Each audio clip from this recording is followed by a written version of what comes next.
Everybody, thank you for joining our webinar today. For anybody who doesn't know me, I'm Sean McGillicuddy, Chief Revenue Officer at Tai Software.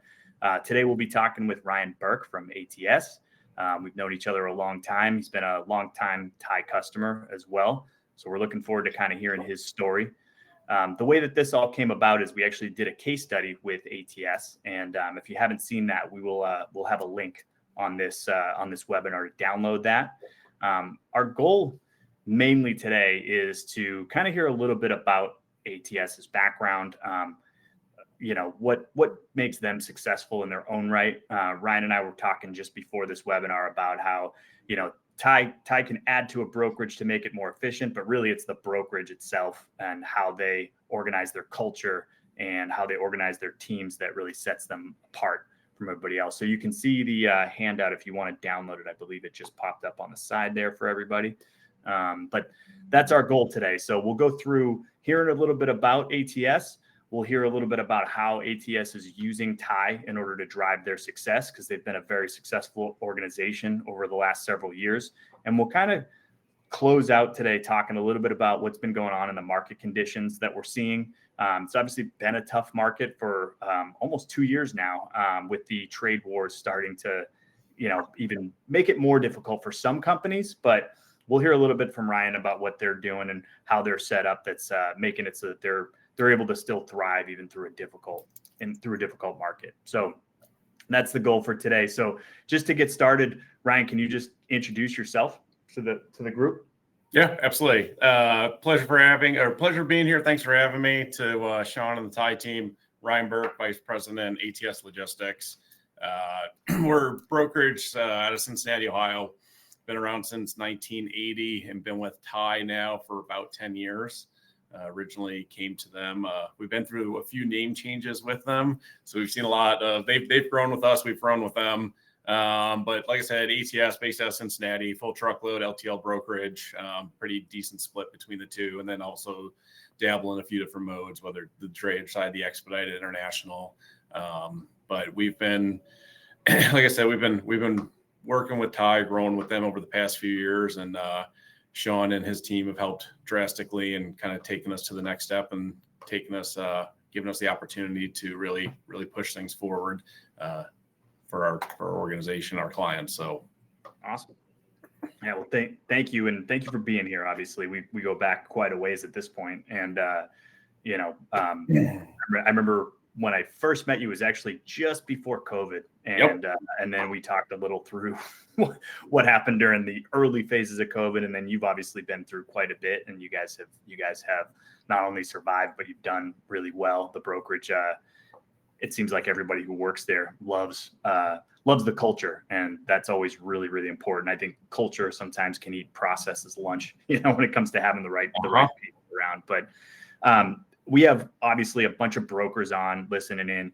A lot of times folks like to hear a little bit about you and the background, and just kind of, can you just tell us a little bit about, maybe even starting with like how you got in the industry and kind of like what the culture and the structure of ATS is, to give everybody some background.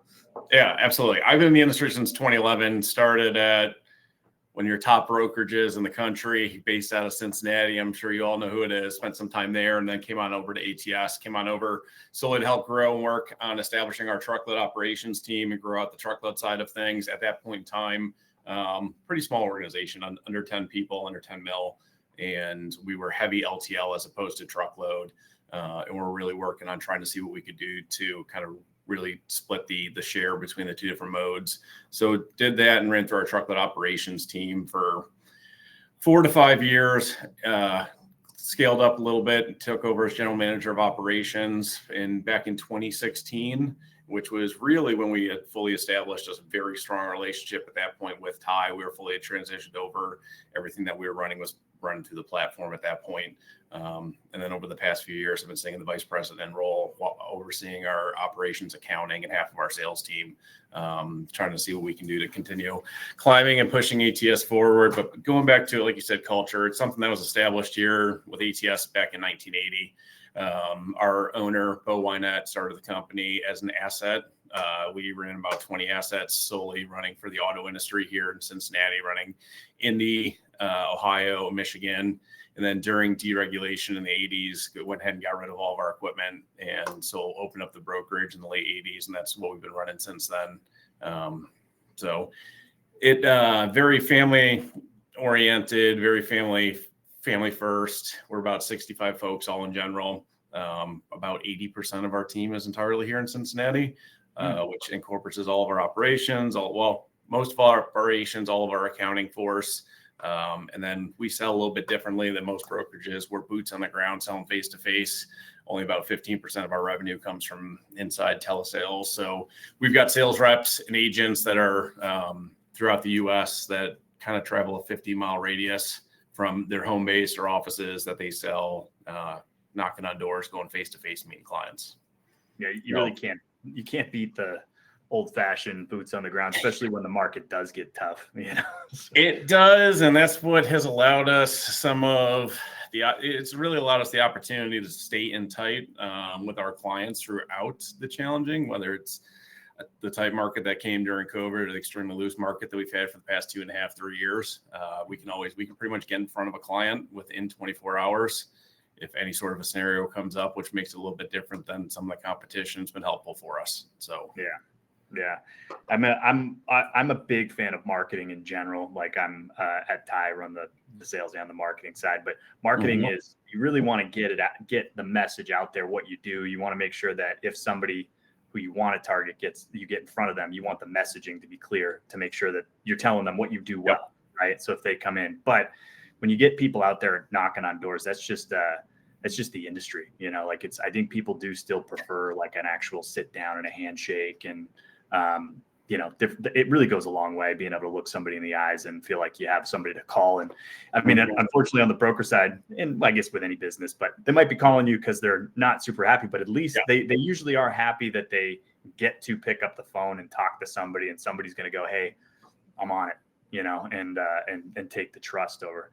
I want to kind of pivot into one of the things that's, I don't know if it's necessarily unique within ATS, but you definitely run almost every kind of model. Like when we talk to brokers, oftentimes we're hearing them, we ask them the question like, well, are you more cradle to grave or are you more split model? If you're split model, then what's it look like? Who prices, who covers loads, like who handles the customers? But you guys, because you've been around a while, you almost have every different type of model. Can you tell us a little bit about how that works within ATS? We do. Probably about 70% of my model runs in a pod model because of the way in which we sell. With our sales reps being out on the streets, they don't have the availability to be pricing clients as emails or phone calls are coming through, whatever it may be.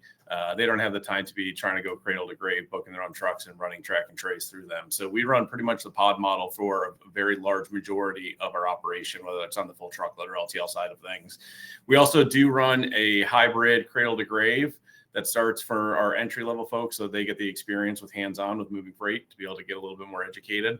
And that's what I have historically done. That's how I got into the industry. I see a lot of bright sides to it. I also see some downfalls. There's a lot of companies that succeed with it and others that don't. It's just not necessarily the model that goes long-term for us to get the most out of our employees. And then we also run a true agency model. We've got over a dozen agents that operate their own, whether they a single 1099 contractor or we've got some agents that are running groups of 3 or 4 folks within their pod. So we run a little bit of everything, and it's all run through the Tai platform, which is nice. And it kind of allows us to be set up in a different, historically before we had switched over, it took 2 or 3 different TMSs for us to operate the way in which we did. And at that point too, we were really only a pod model and an agency model. So at this point, we're running all 3 successfully through Tai, which is nice. I mean, obviously it allows for all of our reporting to be clean, all of our accounting to be clean, commissions and whatnot too. It's just things that historically are extremely time consuming to yank out of different systems. It is nice and consolidated for us. So yeah, it's interesting how how you guys do it, because a lot of brokerages start cradle to grave, and that makes a lot of sense, where if somebody's maybe a little more green, that you'd want them to go through that experience, right? It is. And that's, I mean, our typical training, we put our folks through anywhere between, depending on if they're coming with experience or not, it's a typical classroom type training for 30 to 60 days, shadowing with one of our experienced reps as well, along with that, shadowing any sort of sales calls. But then the cradle to grave model allows them to get their feet wet with moving freight, because it's so challenging to say that you're going to pick up the phone and start calling some and selling on something that you've never done before, you've never been successful with. I mean, if you're calling to sell deck freight and you don't know what the heck it means to try and search for a 53-foot flatbed with 8-foot tarps, or someone that's running low profile on the step deck side of things, so you don't have to go to a double drop, like, you just simply can't sell that. Or if you're selling the LTL model and you don't know what NMFCs are in classes, you're kind of SOL from the get-go, right? Yeah, so totally. That's where we think the starting very fresh and green as cradle to grave is helpful. And eventually, once you get to certain KPIs and revenue and profitability goals, we start adding in that operations support to kind of start to grow the pod model. Yeah. I mean, because on our side, we always talk about, like, is it easier to teach people about how to sell tech or about freight, and how to and it's definitely way easier to bring in people that already know what a broker does, and then teach them about what our software does for a broker, as opposed to, I mean, because you almost have to start with just vocabulary, like jargon and terminology, just to, if somebody's like brand new to the industry. You do. And that's, I mean, you really have to have a full on, I mean, we've got dedicated corporate trainer at this point, and even just being the size that we are, we've got one that's all he does, and then he kind of shadows the operations floor with all of our new reps and works with them hand in hand. But I mean, literally the first like 2 or 3 days is like, this is what a BOL is. Let's talk about what tarps is, and how to secure equipment, or how to secure freight once it's on equipment, and what sort of securement options there are for vans versus flatbeds versus whatever else you may need. So it's basic one-on-ones and starting there that really set up an organization to be successful in the long run. Yeah. One of the things I end up talking to brokers a lot about is, like, when brokers come to Tai, a lot of times they are running a cradle to grave model, but they're trying to pivot into something more scalable, which you guys have done. And we always end up talking, like, so we've coached a lot of brokers through, like, how to create that separation. But for anybody who's on here that maybe doesn't completely understand the pod model, can I ask you to just break that down a little bit, or maybe talk a little bit about what that looks like? Yeah. So the way ours works is that, like I said, we got an outside field rep, and we've got about a dozen of them that are running throughout different parts of the country. Most of our sales are done east of the Mississippi, given kind of our nature of where we're at here in Cincinnati. So we're Midwest heavy, and then the Southeast with some of the ports down there. And that's really where our strong carrier base is on the full truckload side of things. So our field reps are, I guess you could consider them just straight field reps in sales. They typically get us a foot in the door, and then we turn them over to account management inside of ATS. And typically, we don't really run either like the single point of contact on the operation side. So they'll come into a team that's running pretty much like 2 account managers. And then from there down, we've got carrier sales. So, like I said, so it runs field sales, account management, and then carrier sales that are all funneling into about like 2 or 3 reps per team, are then dropped into buckets of my pods that are typically like 3 to 5 individuals, just depending on the book of business, depending on the complexity of the freight, depending on how many clients may be bubbled up to the account managers. Just really depends. And then from there, once we start to get capped, we kind of start splitting again, adding in new reps. So yeah, it's works well for us.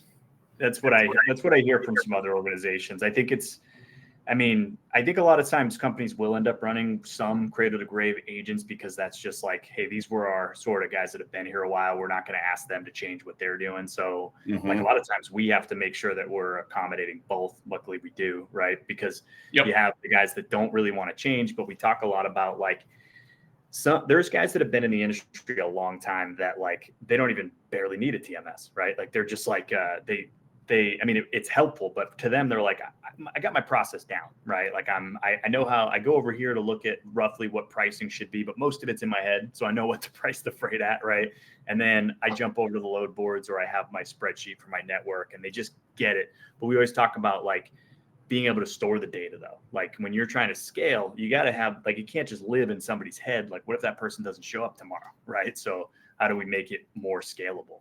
Living on Post-it notes and blank sheets of paper that are scattered all over the desk is definitely a thing of the past, and that's what we ended up getting away from when we left our server-based software system back in the early mid 2010s. And being able to have a TMS that actually stores all that data, pricing notes, carriers and carrier relationships and history, customer information, valuable, like that's fortunately, we've been able to find ways to bring everything into the system of the TMS to be able to allow a day one employee to have almost a fully teed up way to execute within Tai for our clients, just as much as I do with the 5, 6, 7, 10-year employee who's been working with us. So it's been helpful. Yeah. And it's funny, like when we first get into a demoing process with a broker that we're talking to, one of the first things we have to kind of preface things with is like, our philosophy is very different. Like we want you to be able to stay inside the TMS as much as possible. So we try to get everybody to start the shipment from within Tai when we're talking, obviously, truckload. Yep. And so that's why we came out with that AI email scraper, to make it so that like emails are coming in hopefully automatically. And then even if they're partial, like they start within Tai, right? And then you can do your work from there. When it comes to just, kind of pivoting into your experience with Tai, what do you think is some of the most valuable aspects that your team actually uses day to day? Yeah. And I think specifically on the full truckload side of thing, like the number one biggest asset for us is the truckload quoting screen. I mean, it is literally our dashboard that contains any sort of a rating tool that you may be set up with. You guys are set up with all of them. Everyone chooses which ones they prefer. I've got all my rating in there. I've got all my own rating that is stored internally within Tai too. And that's the number one data source that you have. I don't care what other softwares you patch with. I've got all my load board integrations built in there. I've got all my digital capacity sourcing. So for us, everything lives within the truckload quoting screen. From an account management to carrier sales, like that is where we spend our day, besides like company load board, what's available, what needs to move, where do we need to focus our attention. So being in that screen and being able to see a summary of all of our recent loads, easy outreach to carriers, and you guys have recently brought in the carrier compliance side of things as well now too, which is extremely helpful for my carrier side. So they don't have to leave to go over to the LSP carrier screen to make sure that carrier is still compliant with us. All that data is now funneling into one platform that I can do full execution of quoting a client as soon as a client has approved a rate, being able to put it out to a load board, or I can use some of my digital sourcing capacity to already go out to some of the relations that we've already established, or my team can go ahead and do some of the manual touches if needed, or set up workflow automations that will start sending emails out to the carriers that have ran it for us in the past. So for bread and butter for us is the truckload quoting screen. And to be honest with you, it took us up about until 3 years ago to start using that screen. And we've been with you guys for 8 or 9 years because we were so stuck in our ways. I think the reason we jumped over to using the truckload quoting screen so much is just through like the Tai broker community that we've met. It's just like, some of them were just like, you're crazy if you're not using it. And you were at our user conference last year, and I ended up doing sort of an impromptu, like it wasn't even planned as one of the sessions, but I had talked to so many customers that didn't quite know how to use it that I just made an announcement like, hey, tomorrow morning I'm just going to do a demo because really that's what gives you the speed. I mean, I think we try to make it so that you really work on 2 key pages within the TMS as you're doing your operation, your day to day, and if you're but that screen works for quoting faster on the front end for the spot quoting process, so that hopefully you're winning more. But it gives you the data so that you're hopefully you get better margins because it's right there. So you're moving quickly, but you're protecting like what the rate really should be with all the most key data. And then you can even do the outreach to the carrier network. So you have like, I always talk about it in terms of like, if you only have a few pricing specialists on staff, which is common for brokerages, wouldn't it be important to be able to make it so that like what's in their brain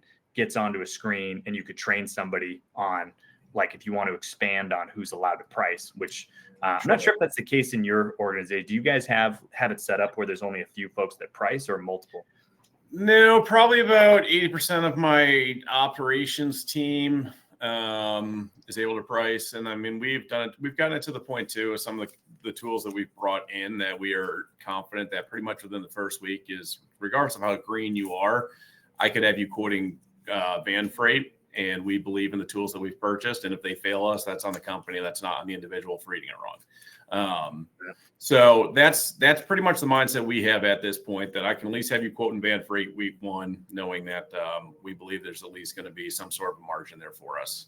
Might be small, might be large, but there's availability for it. So that is one of our most pressing pieces on it, because it is challenging, because historically, yes, it was tribal knowledge of, it was a rate per mile. That I remember when I first came over to ATS, my boss, Todd Jones, was the amount of knowledge he had for lanes that he's been running for 20 years here at ATS on step decks and vans and everything like that. It's just unbelievable. He'd be like, that's 270 mile. I'm like, sure as hell, go look at whatever I need. And he was like, spot on. Yeah. So honestly, it's cool as we talk through it, I can hear like one of the things that I think makes a lot of brokerages successful is they're not married to something. If it's not like, and you do see a lot of brokers, and unfortunately, I talk to a lot of brokers who don't know if they're going to make it through the tough markets because they're so set in their ways. But like, because I talk to a lot of folks that they're like, they got two people, and I always tell them, like, you got to find a way to like empower your team to actually get the price, get it right. And not like, because if you give them the right tools, then you don't have to go browbeat them for like losing something. If you can, like on the Truckload quoting screen, if they're able to go like, well, hey, these rating tools that we have are right here. So it's saying this, pretty consistent with my average on this lane. And then I can even look at history to say like, well, yesterday we ran it for that rate. So like if you went to somebody and they lost a little bit of money on it, but they followed that logic, like it's like you can't even beat them up too hard, because most of the time they're going to win with that logic if it's all right in front of them. Sure. No, absolutely. And that's like we try to say, you got to bring in tools. And if they're not working, then you have to be ready to move on from them. And we've done that plenty of times as well. I mean, I've fallen on the sword saying that we've spun our wheels for 12, 24 months on something, costing us X amount of dollars that it didn't succeed. Maybe it was the wrong product for us at the time. I didn't put the right team together to push it forward. I've seen both instances, and just, it is what it is. You learn from your mistakes, you move forward. And especially if one of our young employees ends up making one of those mistakes that ends up costing us money, I mean, so be it. If they did what we trained them to do, but they executed as they were trained to execute. So yeah, if you have to hold the reins too tight, it really puts a lot of stress on the business. Like I'm even in our organization, I'm constantly trying to make sure that I don't always jump in and do something for somebody. Like I want them to have I like to see how they're thinking through it, and I want to train them on how I might think about it, but I want to put the right information in front of them, because then individual people become a stress point in any organization, regardless of if you're a broker or anything else. Like you can't have too much rest on one or two people. Everybody's got to have the same empowerment. Yeah. So in terms of one thing you mentioned like how you're using some of the workflow automation. That's obviously something that we rolled out last year, or I think it's been out for a year. I think it had the fastest adoption of any feature we've ever rolled out at Tai amongst the brokers. Because sometimes, as you've seen, you've been with us for a while, like there's probably tools that you're not using that we've rolled out because we roll out things so quickly. But can you tell us a little bit about how you're using workflow automation? Yeah, we've been able to use workflow automation on kind of some of the handoffs. Specifically, I think about passing from account management over to carrier sales, letting them know like, hey, all the details are in this individual load. Like it's ready to go out for capacity, ready to go out for sourcing, whether we're doing that on a manual touch or we got things going in the background that stage can be automated for us. We're also using some of the workflow automation to do some POD retrieval when loads are hitting a delivered status, texting drivers or dispatch looking for the POD immediately, so that we can begin our AR process before the AP process happens. So that's been helpful for us on the cash flow side of things. And there's a lot of, you guys have recently just announced it last month, the TIA kind of pushed some new features and customizations with reference fields and such like that, and alerts into the system that like we have been working with your team on, so that we can even further establish some of the rules that we're doing, especially like some of the LTL side of things that we're doing when it comes to like OS&D and any sort of billing discrepancies and things and such like that can kind of do some of the pass offs or maybe a rating specialist on over to a dispute resolution, things like that, without having to go to Teams and send something along or go and jump on over into our front and take it from one inbox to another inbox. But I mean, even with workflow automations, I use a very smart TMS connected to a very smart email, and I use your guys' integration on that way from both ways, coming whichever side I'm living in. And we've been able to create workflows based off of those as well. Some of the things that come in on emails, to be able to kind of tee it up to either the next individual or the next life cycle of the load that it needs to take. So workflow automation, it's something that has really, it's been helpful. We're continuing to dive into it. Like you said, it's one of your newest products, but it's one of the ones that's growing the fastest. It's built-in AI into the TMS pretty much at this point. It's believable. It's unbelievable, and you guys keep expanding on it. And it just allows all of our team members to continue to take on more without them being replaced. My goal is to not buy any technology to say that we're going to have to lose seats because of it. It is, we're just enabling folks with things and different tools that are going to allow them to grow their capacity. So that's our plan. And to be honest, that's who gravitates to Tai, is folks that don't necessarily want to cut anybody. They know that they have, like, good people are hard to find. My experience, right? Like, so when you have good people, you do whatever you can to empower them. And that's always been our philosophy, is like, if we can save you 11 hours a week per rep, then what would your team do with that? And you do, just so you know, every once in a while I get a broker that's like, I don't think they would do anything. And then I go, well, you got a team problem in there. That's not something tech. That's a culture problem. That's not a tech problem.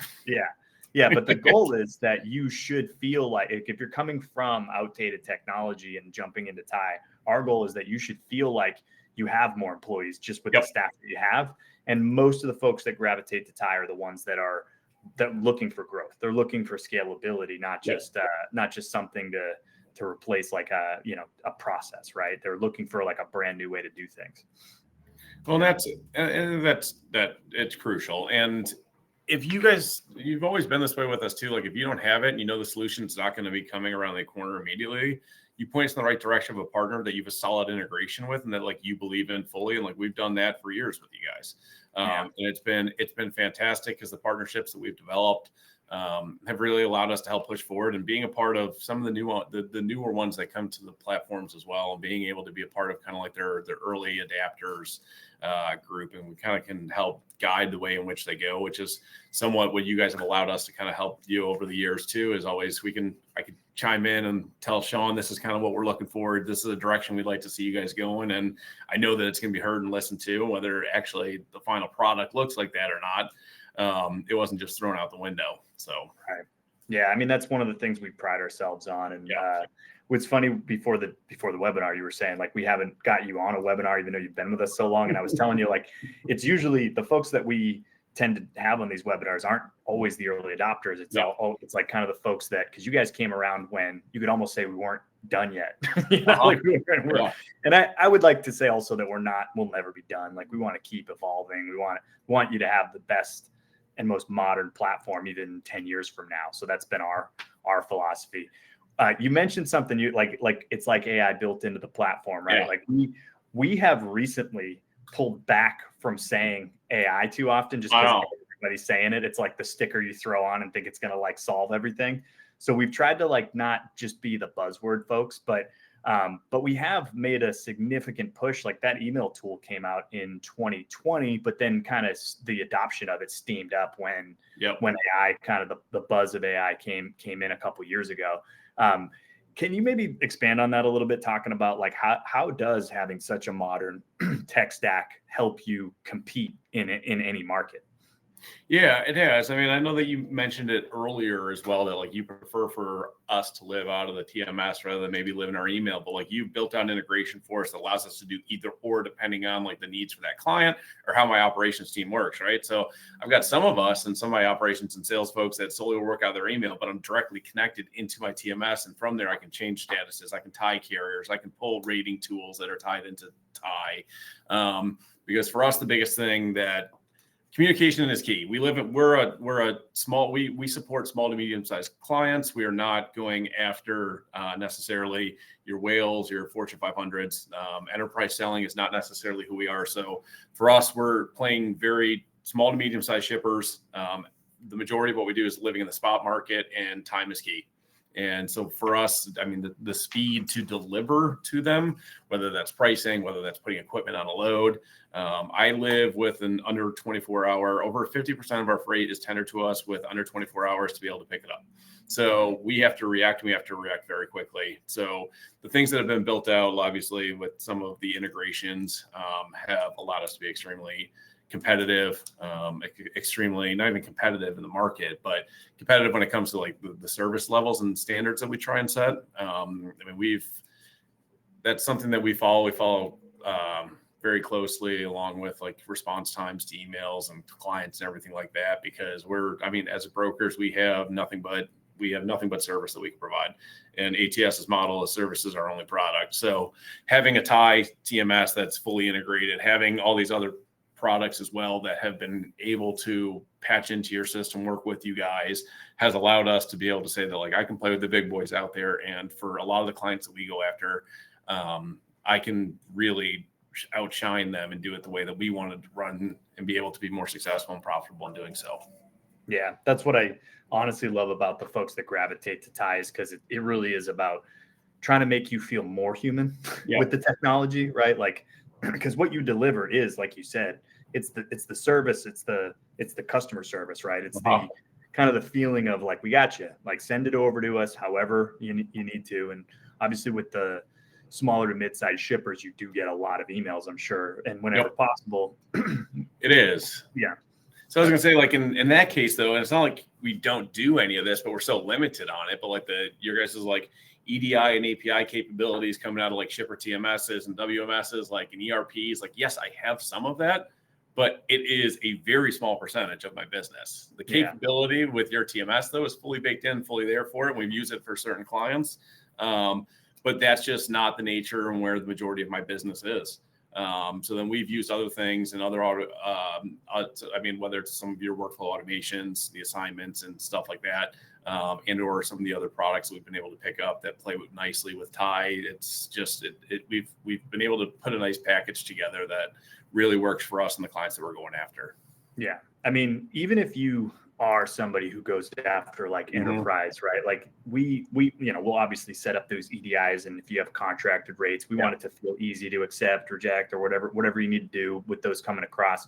But even folks that do that, I always say, like, if you want to grow, you're gonna end up in the spot quote market. You're gonna end up with those shippers that are emailing you, and we just want to be able to accommodate all of it. We want it to be easy to get the shipment into the platform and then work it from there. Because like you said, if you don't want to have to audit your broker's inbox to find out response times, win rates. Like it's because it's impossible, really. Like, I mean, how do you do it? Like, you got X amount of people spot quoting or handling customers, and like, you got to be able to pull reports on that stuff.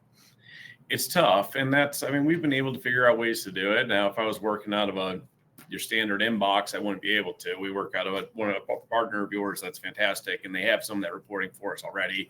And then also internally within your system, based off of some of the alerts and such that we use, quotes won, quotes lost, client accepted. We build every single full truckload quote that we end up putting through so that we can run our win ratios and whatnot. So it is helpful. Yes, sometimes it's an additional click unless you are using something like the email assistant to be able to come in and build the load for you and put the information in, which is helpful. And they give you a nice shell of a load so that you can take over and finish the last 30 or 40 seconds of it with the final details that you really need. And then be able to move on and pass that on over to the coverage team and on to the next one.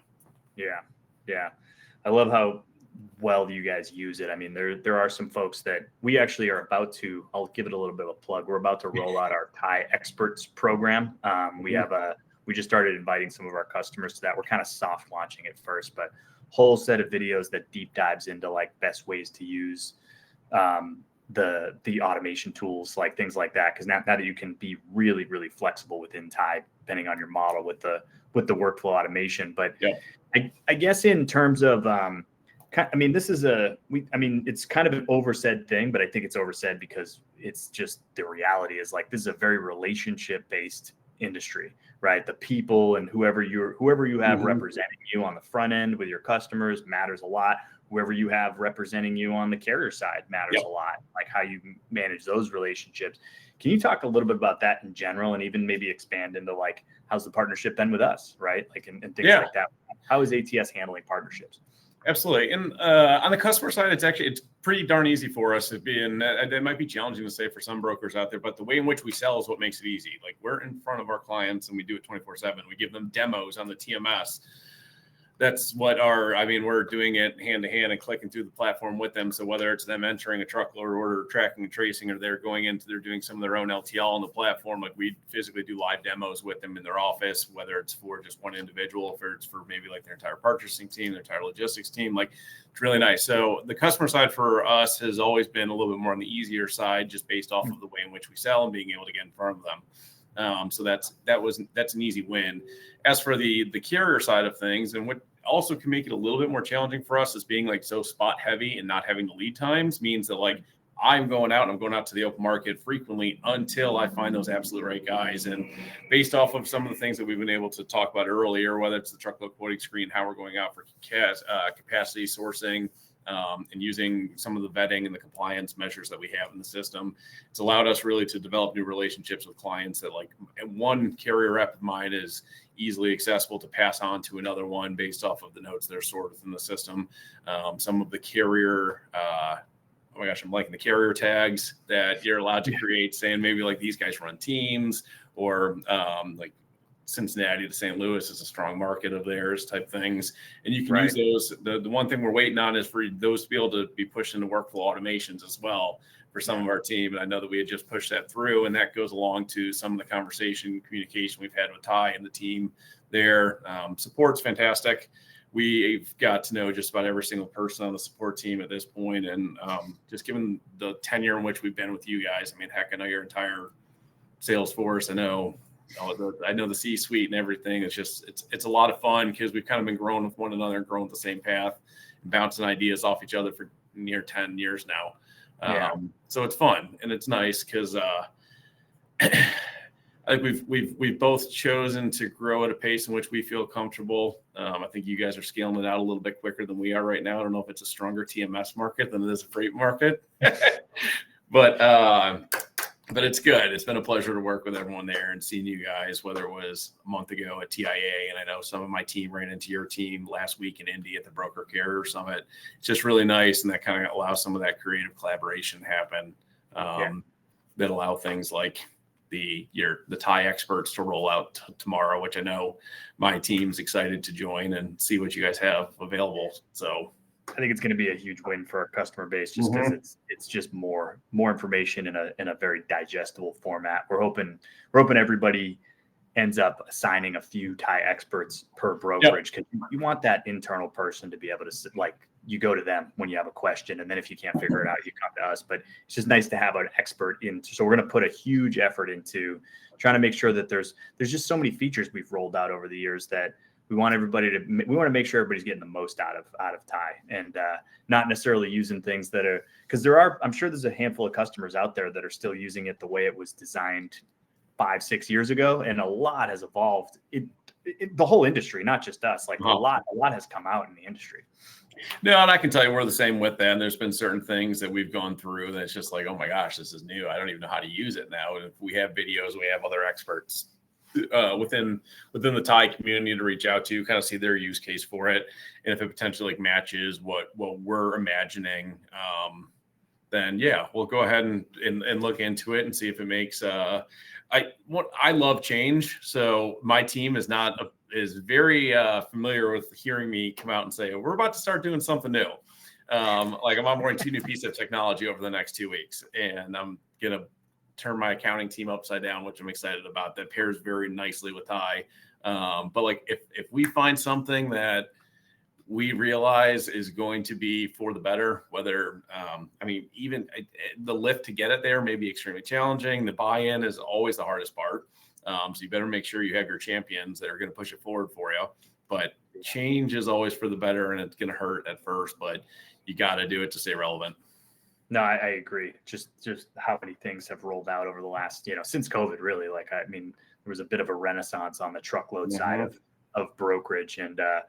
And at the Broker Carrier Summit, one of the things that we've talked about is like, I hope that the trucking side kind of comes along, because sometimes, I think brokers really need to kind of take it on to like help lead the trucking companies and be honest with them and make sure that because we just have, the brokerage side just seems to have so much more useful technology than the carrier side does right now. And so I'm glad that they actually are doing that Broker Carrier Summit and trying to get those folks together more often. No, I agree. It's been, they've been forgotten for quite a long time.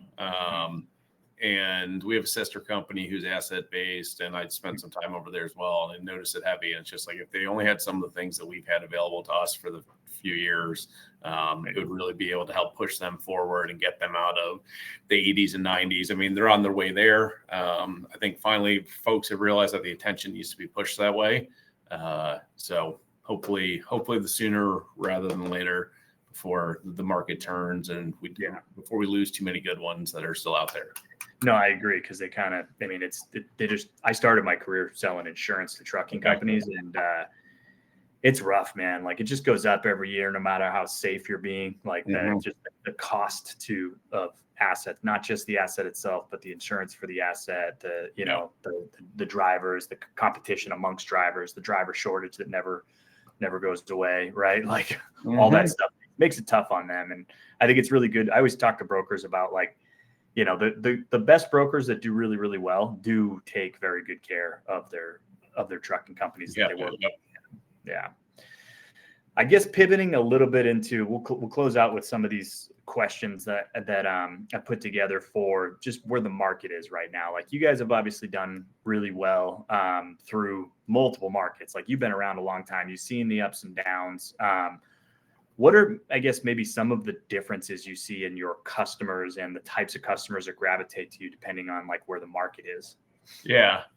I think you look at what's transpired since the beginning of the year with the uncertainty of tariffs. I mean, you can't even necessarily relate it to the last 2.5, 3 years of a down slope that we've been in. I mean, you had the early rise of a whole bunch happening because of uncertainty with where the tariffs are. And now things are kind of just steady, waiting for the final ball to drop. So for me, it's been, you really look at the 2.5 years previous, and the changes that we are starting to see. And I know that we don't necessarily like go after like a certain industry vertical or a niche. I mean, like I said, the way in which we sell kind of just falls us into not necessarily mom and pop organizations, but falls us into, like, for instance, I like a lot of steel up in Cleveland because I've got 2 reps that are on the Cleveland market. I got the Cincinnati down here, and like there's a decent amount. And Cincinnati, the manufacturing is kind of all sorts. So it just really depends. And then I've got folks that are running the Savannah, Charleston market. So like a lot of imports coming into that side of things. So like for us, we haven't ever necessarily seen like we're going to follow the flow or the ebbs and flows of maybe like one specific industry, one specific niche, because that's what we're going to go after. But like what we've really started to notice is the market's gotten so easy for shippers to be able to source capacity and run an efficient supply chain. So the one thing that we have noticed, though, is that like they're understanding that they've seen more over these last 3 years are the fluctuations that do happen from the extremely tight market to let's go like the last 5 years, extremely tight market to the extremely loose market that we're in now, where it's almost impossible to fail with putting in a truck, picking up and delivering on time just because of the situation we're in. Does it happen? Then you cover for another broker and you're bailing them out? Yes, it absolutely does. And that usually comes down to pricing or bad apples and fraud bookings and whatever it may be. There's tools out there that plug in and play nicely with Tai to be able to keep you to do the CYA when you're going forward. So a lot of the stuff that like we've been selling, and we've been selling heavily to clients, especially over the last 2.5, is what we do with carrier vetting, what we're doing with carrier compliance to keep them safe, knowing that, like, yes, we know cheap rates are out there and we're going to be very competitive. I'm not trying to get all that rich. I'm just trying to keep my lights on so that when the market gets better, we can continue growing and moving forward. So for us, it's been a little bit more of a strategic sell on a lot of the things that we've been spending a lot of time and money on investing in, even during the down market. So that's been a nice pitch for us, as well as we run a lot of machinery. So I cover a 500K cargo policy, and it's not even contingent cargo. It's a true primary cargo policy. So like, I don't even ride on carrier's insurance at that point. So these type of things that allow our clients to know that, like, hey, I'm a little bit different than any other broker that might walk through the door for you, has allowed us to stay stagnant. I mean, we've grown all but 1 year over the past 5 at over a 10% clip. And that isn't really said at this point, which is fantastic. And I know that there's others that have done the same, and I'm hoping others on the call have certain things that we've done and seen and clients have enjoyed. But I think those are some of the things that have stood out to us. I mean, obviously there's like the shorter bid cycles that you're seeing because the customers are understanding the ebbs and flows of the market a little bit better. They're taking advantages of it. I listened to a podcast earlier this week that was talking about customers like starting to recognize and realize that, like, they can do maybe 9 months on one specific lane at XYZ rate, and they'll do 3 months on that lane, another one. Like, historically, it was always coming in at, let's just do the 12 months. We know that we're going to be overpaying for 9 months out of the year, and so be it. But just different things that seem to be helping evolve the market in general. Yeah, very different than like you were saying when a couple of years ago during COVID, when it was like the amount of stories I heard where somebody a trucking company accepted a rate and then just bailed because they got a better rate, and it's like, I knew that wouldn't pay dividends in the long run, because now you want to be able to work with, because when you say like you pay for your own cargo policy, like a trucking company, like I want to work for somebody like you. If I ever burned you in a market where I could get a short-term win, that's no good. Like, you want to be able to take care of your brokers on the trucking side, and you also want to be able to take care of your trucking companies on the broker side, right? Well, and to go with that too, I mean, one other thing that we've noticed more too is like during some of the bid cycles, or not even bid cycles, but like maybe it's vendor contracts and such. I mean, some of the clients out there have really started to like up the requirements that are necessary to onboard as a new broker. And I'm imagining the same with assets, due to where we stand in the industry and the amount of, are you really who you say you are? And do you have the requirements that are going to be necessary to haul with us? So they've upped their game too, and looking for the partners that they deem necessary and readily able to come into their business and give them the peace of mind that if something goes wrong, they're going to be able to step up to the plate for them. Well, as we kind of get into the closing section here, for anybody who doesn't know, there is actually a case study that we did with ATS, so you can hear a little bit more about how they're structured and what's worked for them. So if anybody is struggling, ATS is a company that's done really well in all kinds of markets, and so it's an interesting. Actually, if I could ask the host to maybe put that up instead of the book demo, just so anybody who wants to can download that case study. And I guess maybe to kind of round this out a little bit, Ryan, like just in general, what do you think has made ATS, like what do you think contributes most to ATS's success, even if it's a little repetitive, maybe kind of closing out with giving anybody a little bit of hope, tips and tricks, anything that you've learned in your career? Yeah, I think first and foremost is we're very balanced when it comes to the book of business that we have. I don't solely rely on full truckload. I don't solely rely on LTL. I have a very split balance between the two of them, which is extremely helpful because usually one is up and one is down. It is very challenging. It's not all the time that you say that they're all hitting at the exact same point.